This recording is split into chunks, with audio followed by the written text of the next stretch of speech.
Do you remember any of those things that you did when you were 7 or when you were 12? Yeah, I remember at age 3 going down for my nap and having the opportunity to go into the closet, and I would have my father's things and my mom's things, but I always felt in tune to my mom. So maybe I would step into a pair of high heels, or I would pull something over, and then I got caught several times. And it was, if we ever catch you doing this again, we'll put you outside this way. I mean, they were trying to do the best they could.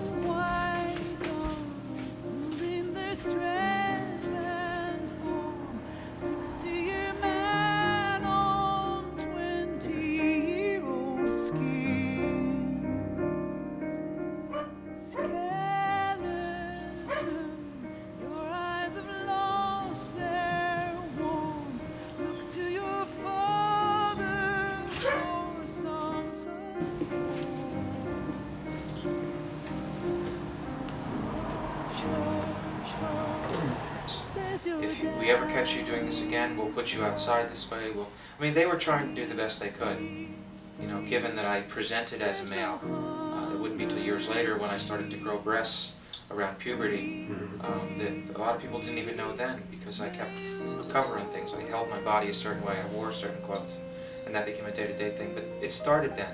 So at age 3 to age 5, I knew that I could never tell anybody. There was a specific day in my previous marriage.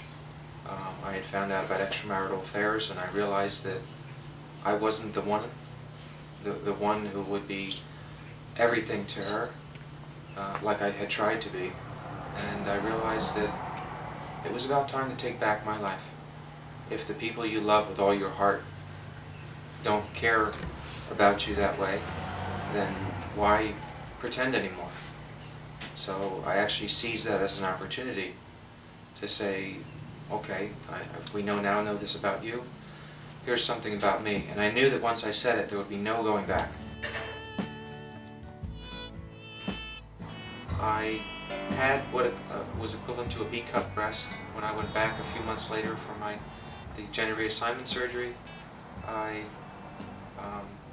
that surgery was completed, and I had breast implants to better make the breasts that I had. And I had breast tissue that was determined by a doctor, so it wasn't just like I had implants. I had eyelids done. I had done uppers a while ago because they were drooping on the corners of my eyes. This was 4 years ago or so. And then when I had all the facial surgery done, I had the lower eyelids done because my family trait is to have like a heavy circle around the bottom of the eye. So I had done that. And when they did the bone restructuring, the whole brow was done, and the nose as much as they could. It's as good as they can get given the size of my face. Yes, it's an issue in my family. I was one of 6 children. I have 1 sister and 4 brothers, and the 4 brothers have had drug and alcohol problems.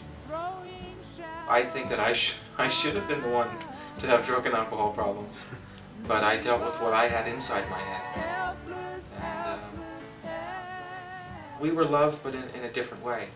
My parents certainly struggled to find any kind of balance, and with their own demons. Neither one of them had good lives, so I don't fault them for any of that. They tried the best they could.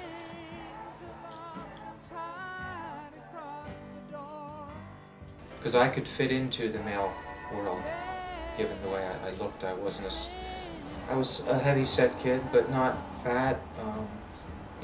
Presented male, but the brain was just knew other things. So it was like an internal torment. And then when puberty hit, looking male but starting to grow breasts, things like that, then it was like, what am I going to end up being like? Society thinks you can program people. So if this is wrong, then you need to introduce this punishment or this guidance or whatever. And I know parents try to do the best for their children.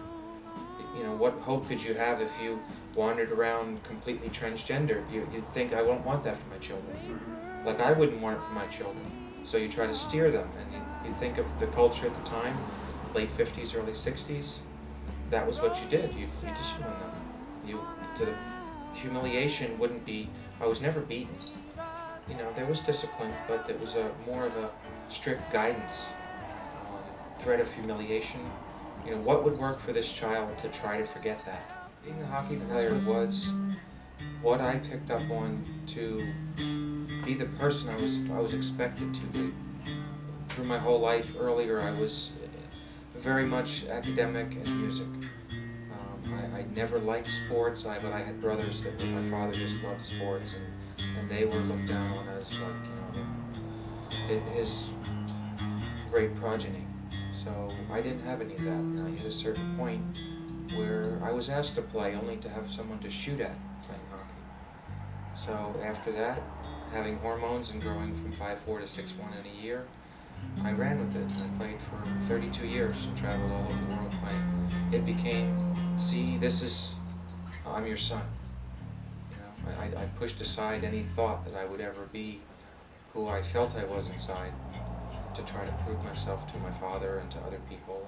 And that's where hockey came in. It was game by game. You proved that you were a man. Mm-hmm. Even though I probably had one of my better seasons at the very end after I started hormones. Are you happy? The opportunities that are presented to me, and to travel and to play in something that I couldn't have imagined, even as myself now as Jamie, now I feel more average. Whereas Jim, I got the opportunity to excel in something that I never would have had. So, like I said before, I took that and ran. That was my opportunity to play with the big guys, sort of, to prove every game, win or lose, that you were the person that people saw you to be and expected you to be. Not who I was inside, but who I was expected to be. It's like there's a gravestone with Jim's name on it. Jamie respects him and appreciates all he did. But Jim's gone. Do you miss him? No. But I wish he'd been treated better.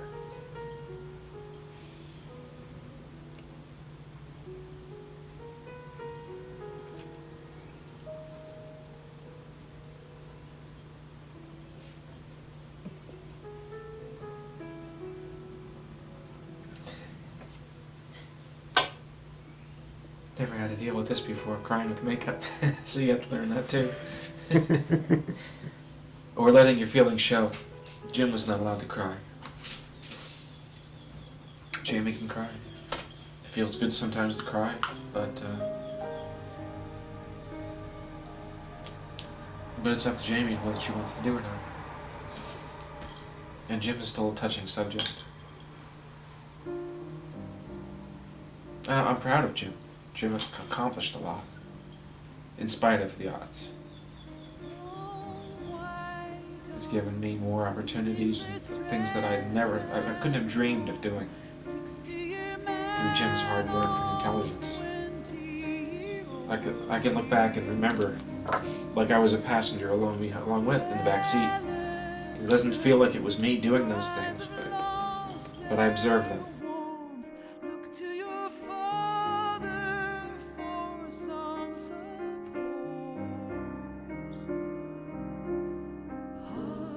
Hush, hush, says your daddy's touch.